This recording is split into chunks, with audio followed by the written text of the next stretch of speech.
It's the 25th anniversary of Kill 'Em All, and we're hanging out with Mr. James Hetfield, who had something to do with that record. I'm not sure. I think I was there. I think you were there. So, 25 years later, first record, obviously, which is I think is a big important step for any band.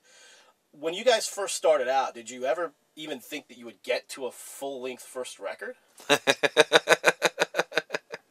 Well, you know, we were just happy to get off of work and show up in Ron McGovney's garage and have a place to jam. I mean, that was enough. And then it becomes not enough, and you think, well, the next thing is you do a gig, and then the next thing is, oh, you write more songs and this and that, and you do the demo, and all of a sudden, you know, well, you get a song on someone's compilation record. You know, quality wasn't that important to us. It was the content, you know, and actually, you know, getting to that point of doing a record, you know, when we finally went out east, Johnny Z got us out east, you know, we drove the U-Haul all the way out there and got funds together for the record. You know, we were up in, you know, up in Rochester, New York, and, you know, we never been to New York, and all of a sudden we're, you know, recording a record out in the out there, and you know, making a record. We had done demos before. We kind of knew what we want. I knew what I wanted guitar wise and stuff, and but you always have, you know, you have dreams, man. You have visions of. I remember being at school writing, you know, I'm drawing up the band I'm gonna be in. I already know the name of the record. I know what it's gonna look like and all this stuff, and it's a dream that started to come true, you know. And I remember sitting down talking about the title, you know. Metal Up Your Ass was the title of the record, and we have the artwork, the toilet and the blade and all of this, and the well, you can't have that. No one's gonna sell it, and we got to come up with another title and all of that, and but just all of the creative things that go around, you know, making a record. But yeah, I mean, we had the songs. We had been playing those songs in the clubs forever. Kill 'Em All is basically, you know, the first, 10 songs that we wrote. We were pretty particular about, I remember very early on with James having, like, you know, what's the point of writing a song if it's not good enough to go on the record? So we were very kind of anal. But, like, every song, you know, so Kill 'Em All is literally the first 10 songs. It's not, there was 16 and 10 of them made it on the record. I think that the last two, there was the famous, you know, No Life Till Leather demo that had 7 songs on it. And I think that song 8 and 9 was No Remorse and Whiplash. Those were finished right around the time that I think Cliff joined the band. And we went and did a demo of those up in Walnut Creek, up in Northern California. And then, of course, the 10th song being the bass solo song. So by the time we went to San Francisco, I think that pretty much all the songs were done or very close to being done. It wasn't like we, you know, wrote. I mean, we were writing when we got to the East Coast, but those were the songs. That was Fight Fire and For Whom the Bell Tolls and whatever that ended up on the next record. So, you know, Seek and Destroy.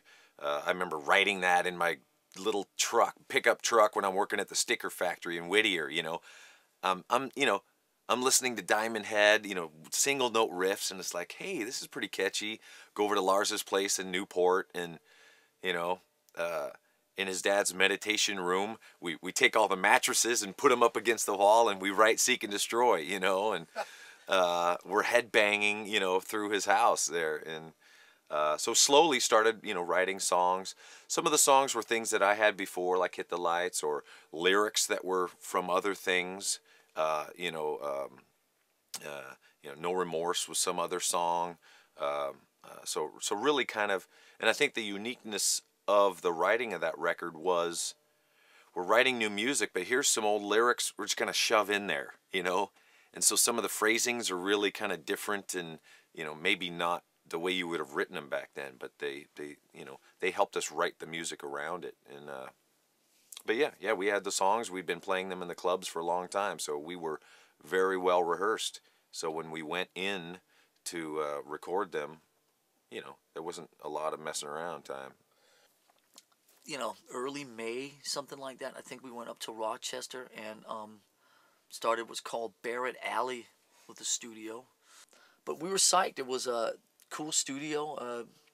We felt pretty good, and also it wasn't like, as then has happened on every record since then. I mean, even Ride the Lightning, the next record a year later, we wrote 2 of the songs in the studio.